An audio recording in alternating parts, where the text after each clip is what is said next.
Salut tout le monde, c'est Gigi, on se retrouve en poursuivant la tier list des conseils donnés aux meneurs de jeu.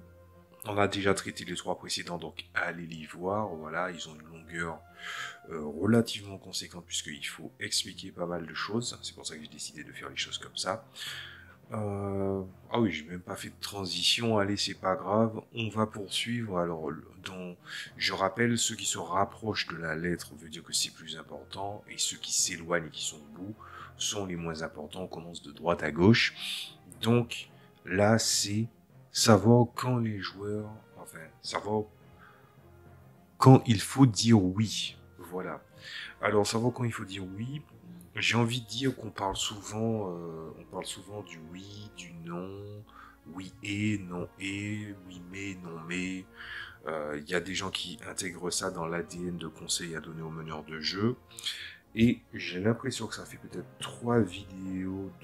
deux vidéos d'affilée, depuis ces 2 dernières semaines, où il y a des gens qui reviennent sur cette décision, c'est-à-dire le fait de dire oui mais là. Et je faisais déjà partie des personnes qui considéraient que ce n'est pas je trouve que ce n'est pas une méthode qui, sur le long terme, qui est viable en fait. Je vais expliquer pourquoi.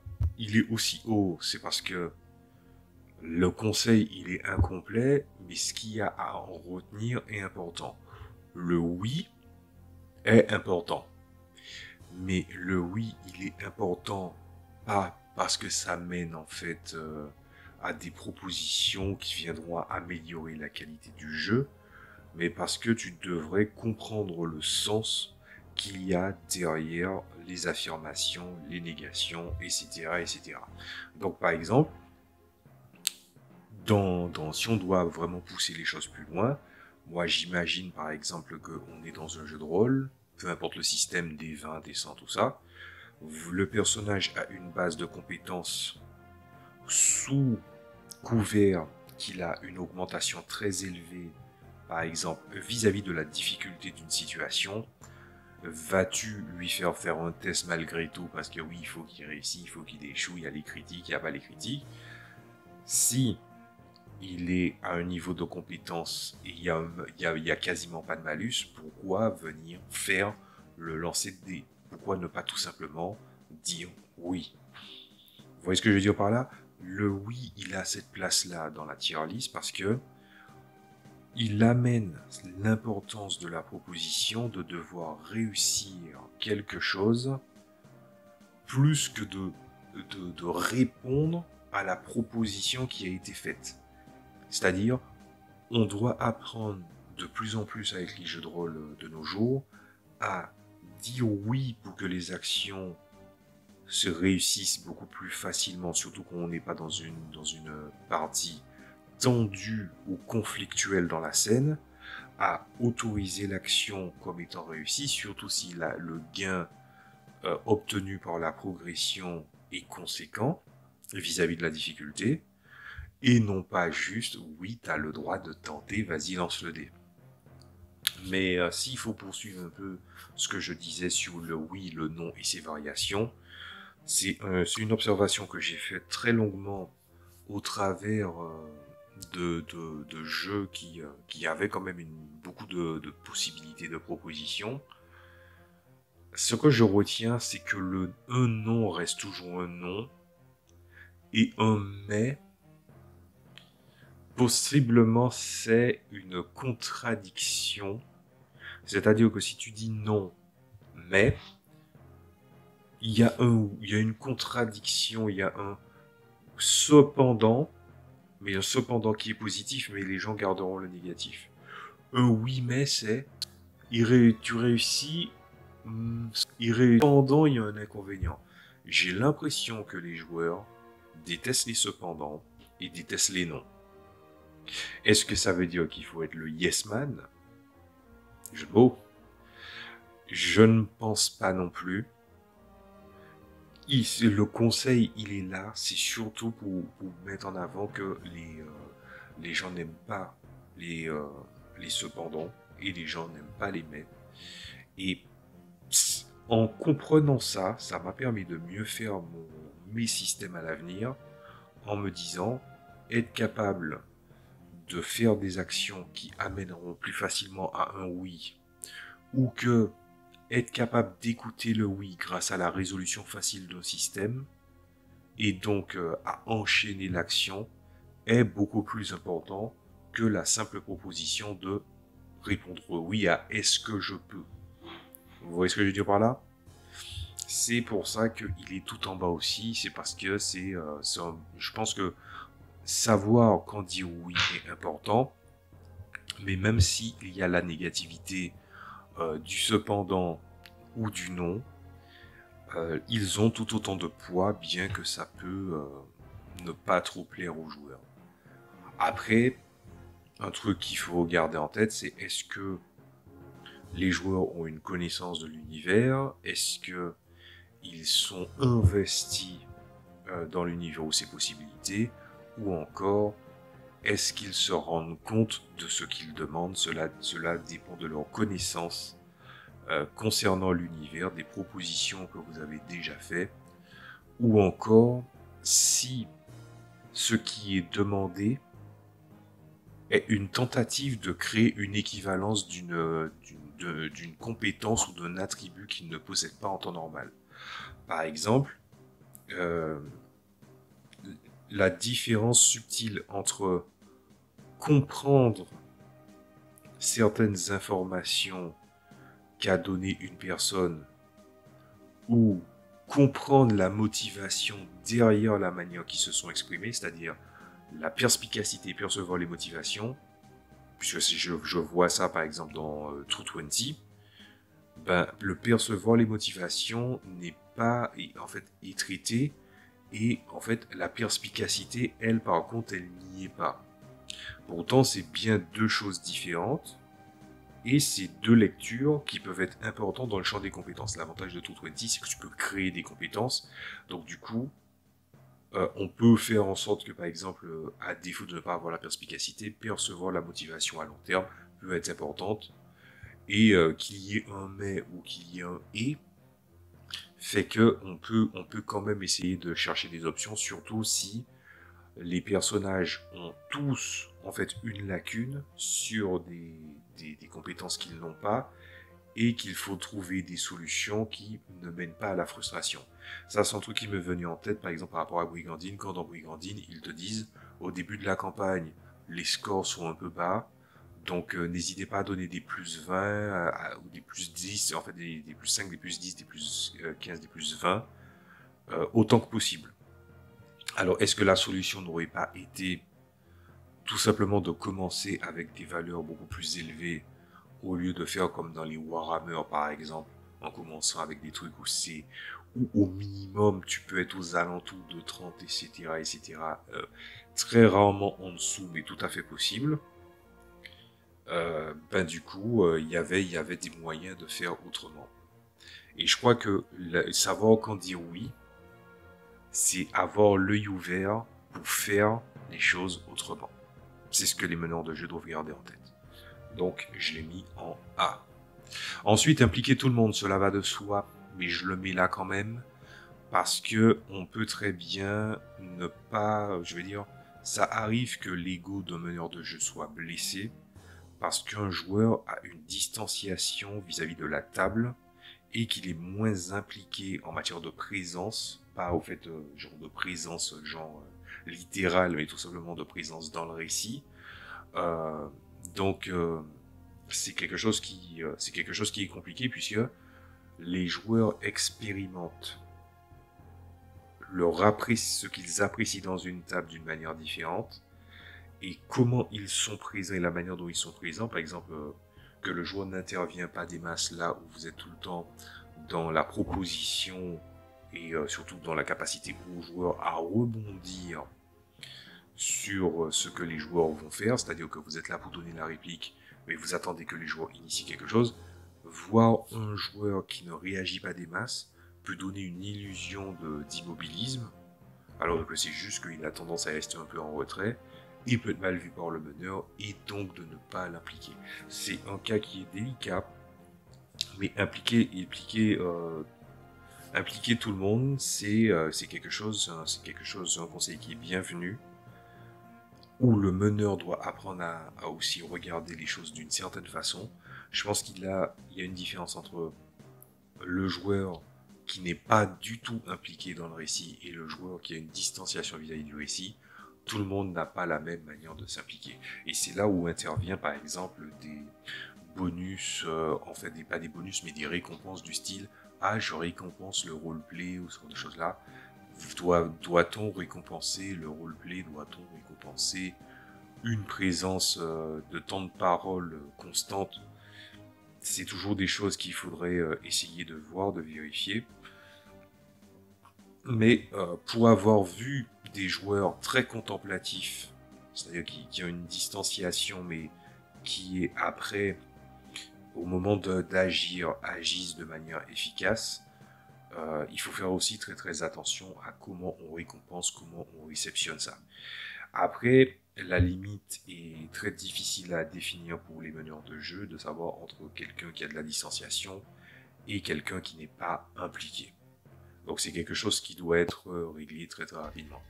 Moi, ce que j'avais tendance rapidement à faire, c'est que quand quelqu'un a de la distanciation ou que je ne suis pas sûr qu'il est engagé, qu'il est impliqué, pendant une très très très très très longue durée dans la campagne, quand il y avait une prise de décision, avant de faire un roulement, à chaque moment où il y a une prise décisionnelle d'un personnage, c'est lui que je désigne en premier. Et en fait, ce que ça amenait, je pense qu'il y a des gens qui vont se rendre compte de certaines révélations quand ils se sont rappelés de quelque chose s'ils voient mes vidéos, mais tu prends la personne, tu la mets au devant de la scène, elle doit réfléchir, elle doit réagir. On voit par rapport à la rythmique un peu comment ça se passe. Et il peut aussi regarder ses capacités. Et au fur et à mesure, tu vas vers les personnes qui commencent à s'impliquer de plus en plus. Ensuite, tu commences à faire un tour de table. Mais au fur et à mesure que tu commences par la personne que tu penses qui a le plus de distanciation par rapport à la table, comme les joueurs savent qu'il y a par exemple, il y a indirectement des personnes qui sont plus impliquées que d'autres, ben, la personne qui a de la distanciation commence à réfléchir en amont beaucoup plus vite. Et c'est un procédé qui pousse en fait la personne qui maintient une certaine distance, à défaut, on va dire, de la garder, au moins quand il est désigné, et surtout désigné en premier, il sait très exactement quoi faire. Parce qu'il aura déjà réfléchi à la question. Et voilà. Alors, peut-être que d'autres joueurs pourront le percevoir comme une focalisation à essayer de mettre telle ou telle personne en avant. Mais je pense que vous n'avez pas besoin d'expliquer cette méthode-là aux gens. Je pense que quand on se pose la question, y a-t-il de la distanciation de la part d'une personne ou juste elle n'est pas impliquée, le premier réflexe d'un meneur de jeu, ça sera de demander à la personne concernée si c'est le cas. Et après, il demandera aux autres, soit est-ce qu'ils ont l'impression que c'est le cas, ou est-ce que s'il connaît la personne, est-ce que c'est son comportement normal ou non. Donc du coup, impliquer tout le monde, oui, c'est très très important. Ensuite, focaliser sur le storytelling et non les règles. Alors, je l'ai mis en A, mais j'étais presque tenté de le mettre en B. Mais c'était pour de mauvaises raisons. Je pense que le storytelling est important, mais il faut arrêter avec cet argumentaire de « oui, mais tu sais, le plus important c'est de raconter une histoire ». Le jeu de rôle permet de raconter des histoires, mais le jeu de rôle n'est pas un générateur d'histoires. Le jeu de rôle, c'est une aventure interactive. C'est une expérience interactive. Par extension, si tu veux vraiment globaliser. Ce qui veut dire que il y a un ensemble de règles pour pouvoir amener la bienséance et l'exécution du jeu que vous êtes en train de jouer, et que les règles sont tout aussi importantes. Alors, c'est dans ces moments-là où on voit, par exemple, que le Gary Gygax n'était que le mec qui faisait des blagues plus fort que celui qui l'a vraiment formulé, où il te parlait tout le temps de storytelling et pas de règles, et que les autres étaient là pour appuyer les règles. Les gens qui ont créé Donjons et Dragons à la base, je veux dire. Quand tu te focalises uniquement sur le storytelling, ça veut dire que tu considères que les règles peuvent être un prétexte. Évidemment que les règles, ce n'est pas une bible à respecter à 100%, surtout si vous connaissez mon point de vue, qui est que on peut percevoir, il peut y avoir 5 personnes qui lisent le même livre, ils pourront avoir une compréhension de certaines règles différemment. Je ne crois pas aux gens qui comprennent le by the book à 100%. Parce que si jamais tu viens apercevoir une règle, et que la règle, tu l'as compris d'une certaine façon, mais que la compréhension réelle amène une règle moins importante ou moins intéressante que celle que tu avais pensé avoir compris, est-ce que tu ne te tires pas une balle dans le pied? Qu'est-ce qui est le plus important? Que tu arrives à encadrer les règles ou par extension, que tu aies des règles qui soient beaucoup plus intéressantes et que tu choisisses toujours ce qui est plus intéressant, ou de respecter le by the book en se disant oui mais tu enlèves un truc donc tu joues pas vraiment au jeu. Et on se retrouve dans cette espèce de vision philosophique de combien de fédus de paille que tu dois ajouter ou enlever pour considérer que c'est un tas de paille ou non. Voilà. Les règles sont importantes. Le storytelling est important aussi. Voilà. Mais un troisième élément est très important, tout aussi important, il vient compléter la trinité, c'est les intérêts de la table, du joueur, de la campagne et de ce qui était attendu, de ce qui a été exposé dans la session 0. Dire aux gens de se focaliser sur le storytelling et pas les règles, c'est absurde. Parce qu'au final, ça voudrait dire que vous aviez envie de raconter plus une histoire et avoir juste des deux éléments d'appui. Et peut-être que l'intérêt du jeu, c'est peut-être pas une expérience de TTRPG, mais plutôt un jeu de rôle à narration partagée. C'est du jeu de rôle quand même, mais c'est une autre forme de jeu de rôle. Pourtant, les types de jeux les plus consommés sont du jeu de rôle de type TTRPG. Voilà. Ensuite, encourager l'agenda des joueurs, évidemment, c'est très très important, il est en plein milieu dans les bons conseils parce que les joueurs, comment dire ça, encourager l'agenda des joueurs, c'est-à-dire que les joueurs ont une attente à la table. Leurs personnages ont un intérêt d'investissement dans la campagne. Pourquoi décident-ils de suivre le groupe malgré leurs différences? Si tu n'arrives pas à apporter cette réponse ou si un joueur n'arrive pas à apporter cette réponse, c'est compliqué. C'est pour ça que je comprends de plus en plus avec le temps des joueurs qui finissent par dire « Je pense que mon perso ne convient plus à la table, je veux lui faire une sortie de scène et amener un nouveau personnage qui sera en accord avec la campagne. » C'est chiant quand ça arrive tout le temps. Mais c'est quand même un truc, c'est une bonne vision de l'agenda du joueur que d'essayer de faire un groupe qui se rapproche de ce qui a été attendu à la table. Parce que si, pour peu que le meneur de jeu n'arrive pas à, malgré les efforts du joueur, à créer un lien qui fait qu'il soit toujours autour des personnages joueurs, ça devient ensuite très très compliqué. L'agenda du joueur autour de la table et de son personnage par extension, c'est des choses qui sont importantes à prendre en compte. Voilà. Cependant, ou plutôt pas cependant, mais on va ajouter un élément primordial, c'est que on a parlé de dire oui, on a parlé de l'implication, on a parlé de la focalisation. Je dirais que le meneur de jeu et tous les joueurs qui, si vous entendez ce conseil, gardez toujours dans un coin de votre tête que des personnes peuvent prétendre vouloir la même expérience que vous, parce que la personne ne sait pas et qu'une personne n'est pas capable de dire « je ne sais pas » ou qu'il veut essayer de convenir à une table sans en faire les efforts. Mais là, c'est plus un problème social. Donc, je pense que mon expertise s'arrête là. Mais ça arrive qu'un joueur ne sait pas dire « je ne sais pas ». Un individu ne sait pas dire « je ne sais pas ». Ça arrive. Voilà. Ensuite, rester consistant avec la logique du monde. Je pense que cela va de soi. Dans un monde où en fait les gens sont capables, par exemple, je prends Final Fantasy comme exemple, où les gens sont capables de, où t'as des dragons qui sont des chasseurs de dragons, mais qui peuvent dompter aussi des petits dragons, qui sont capables de sauter, surtout si je prends par exemple les règles de Final Fantasy Tactics, où les gens sont capables de sauter dans la stratosphère et redescendre bien plus tard en pleine direction du dragon pour pouvoir l'abattre, et que ce soit une technique, peut faire partie de la construction logique de l'univers. Et je pourrais même dire, on pourrait même parler d'ontologie dans la logique de l'univers.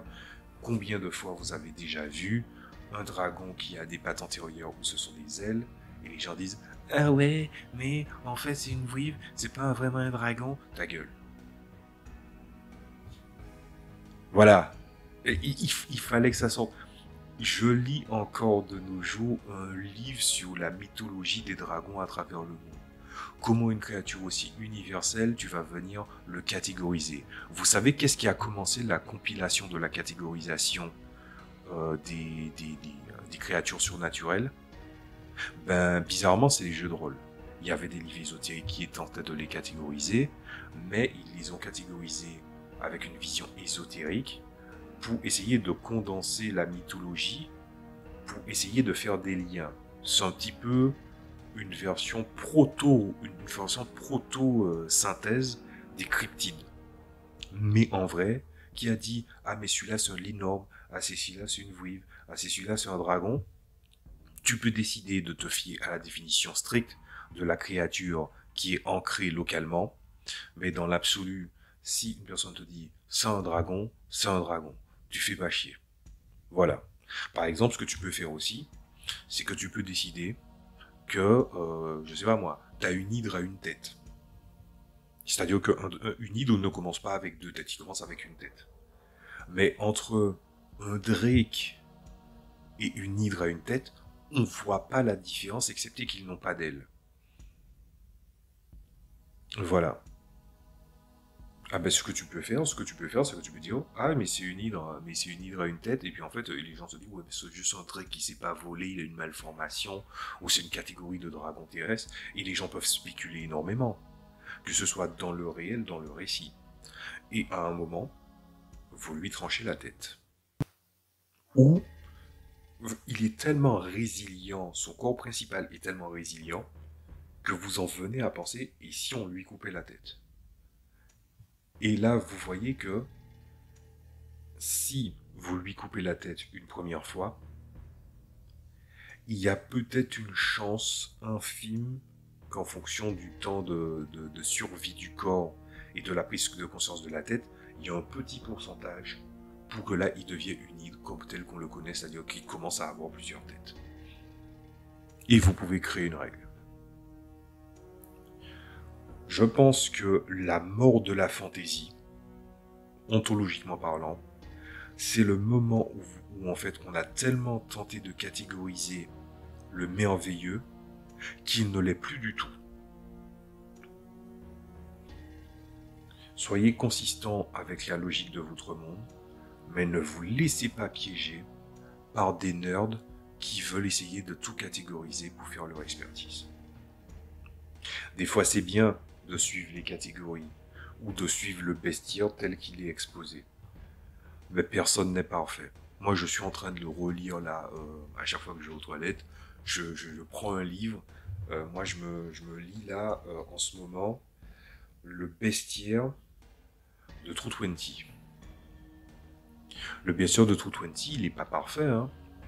Le bestiaire de True 20, c'est censé être un système universel de setting où ils te disent que tu peux jouer de la fantasy, du contemporain, de l'espionnage, de l'horreur, de la science-fiction, du space opéra, et bien d'autres choses, mais le bestiaire, il est ancré dans la fantaisie. Et très très peu dans le space opéra. Alors qu'ils ont des livres de setting qui s'appellent Les Mondes d'Aventure, il n'y en a aucun qui traite du space opéra, mais qui traite des autres. La perfection n'existe pas.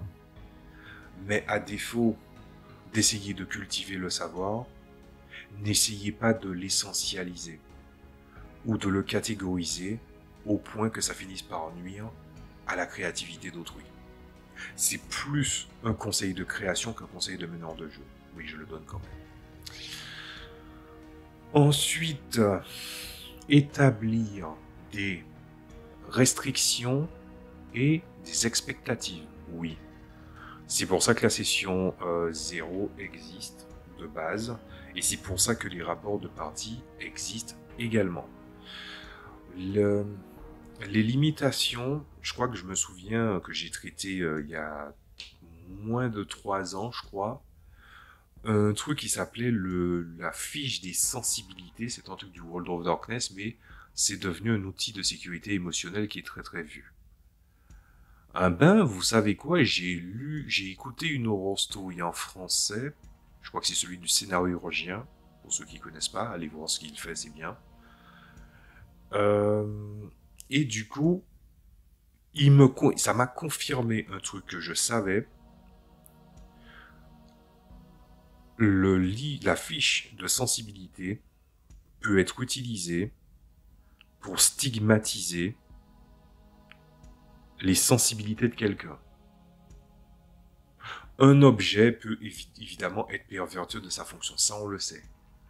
Mais pondre ses sensibilités vis-à-vis d'un média et que des gens puissent le consulter librement, l'ère moderne et de l'information a fait croire à certaines personnes qui peuvent se permettre de juger avec une certaine complaisance ou voire même un certain dédain la sensibilité des autres. Je vais dire un truc qui n'engage que moi. La fiche des sensibilités, je ne demanderai pas aux gens de le remplir. Mais je demanderai aux gens qu'est-ce que vous ne voulez pas voir. C'est ce que j'avais fait la dernière fois que j'ai fait un truc en numérique.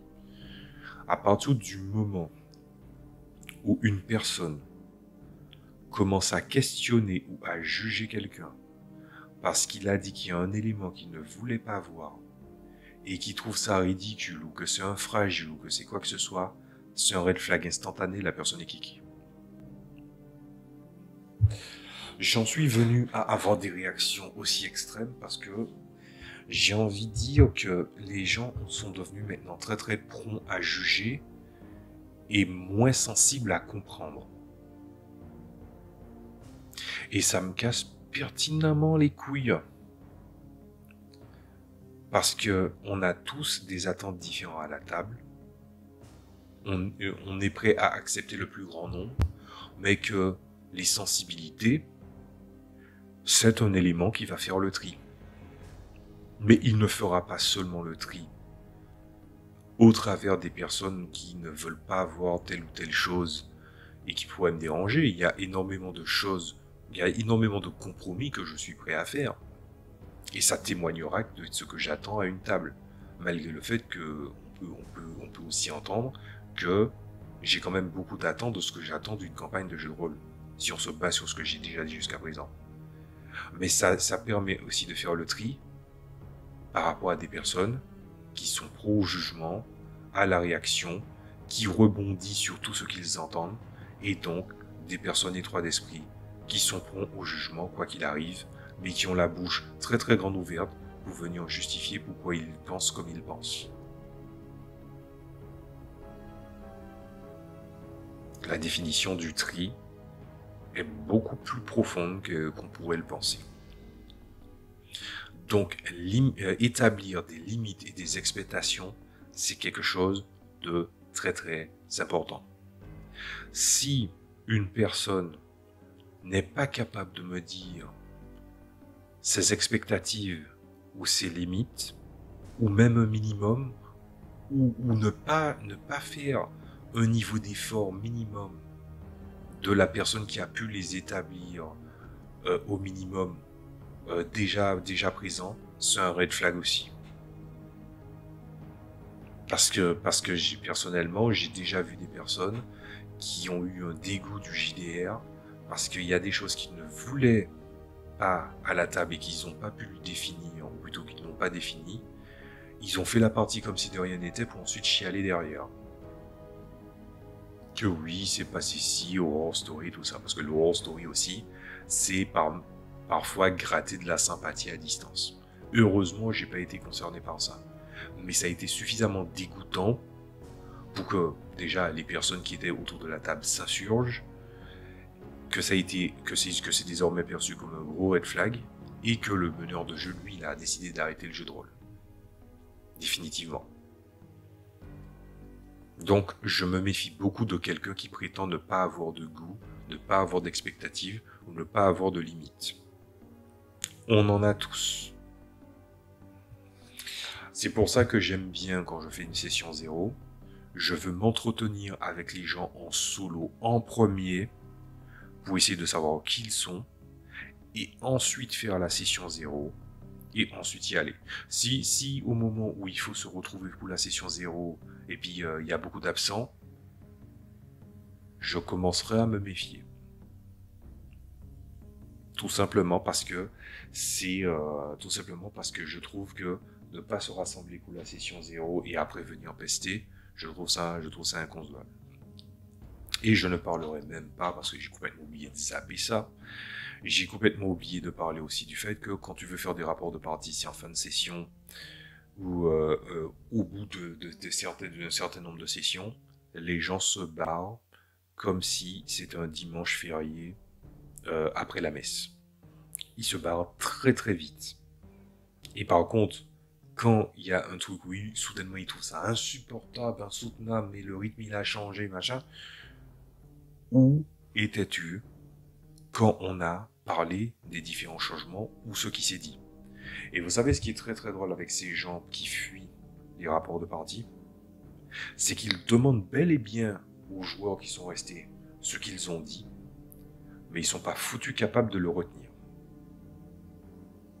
Alors que les autres si. Pourquoi? Ben, très probablement parce que ceux qui étaient déjà sur place, ils ont discuté longuement avec le joueur, ils ont pu faire preuve d'empathie ou de sensibilité, c'est selon l'histoire de chacun, et comprendre où étaient les problèmes ou les pistes d'amélioration et déplacer les choses en conséquence.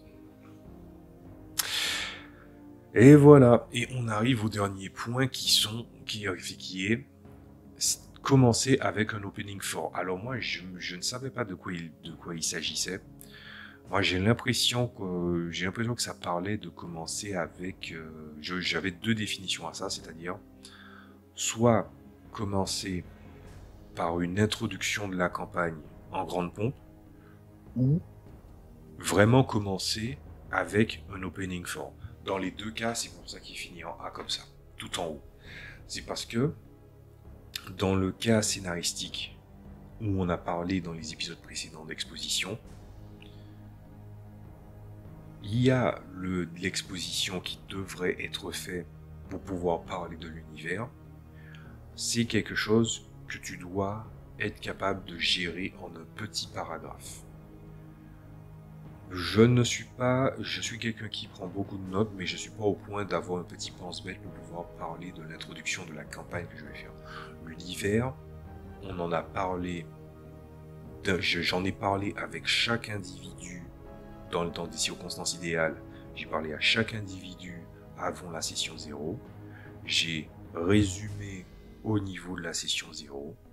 Et au moment de la première session, il y aura quelque chose qui va finir par consolider le reste des informations.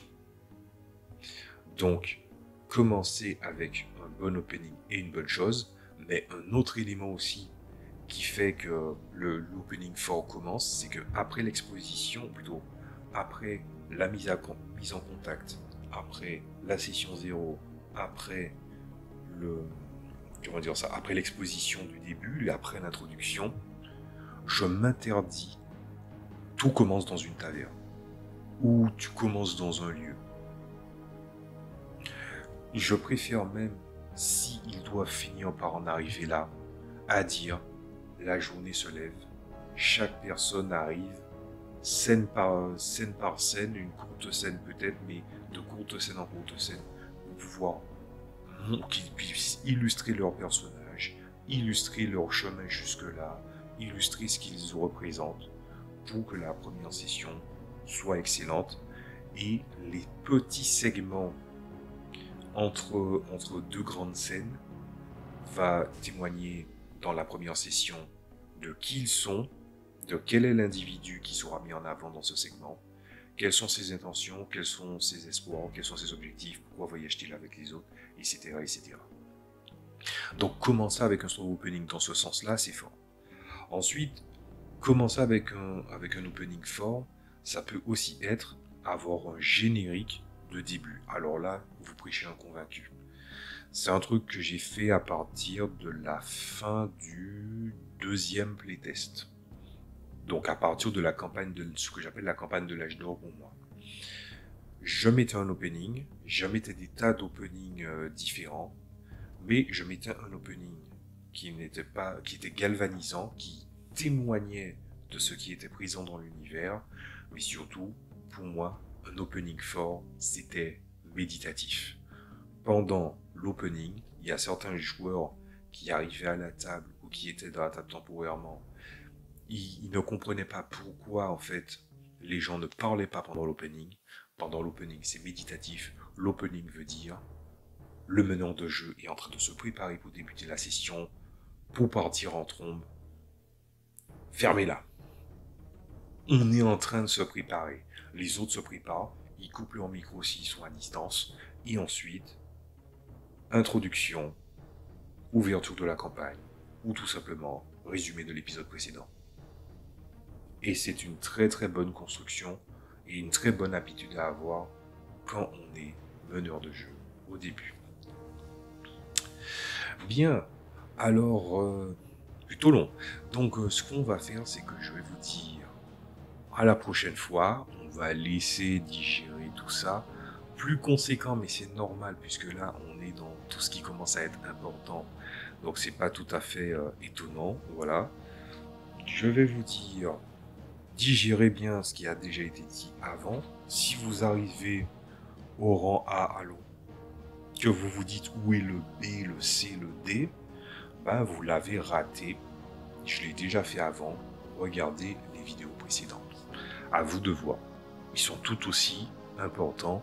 La prochaine fois, on se retrouvera après quelques jours pour traiter du rang primordial, ce que je considère pas seulement spécial, mais vraiment primordial en matière de conseils. On va parler du rang S. Donc je vous dis à la prochaine fois. Amusez-vous bien. Salut à tous.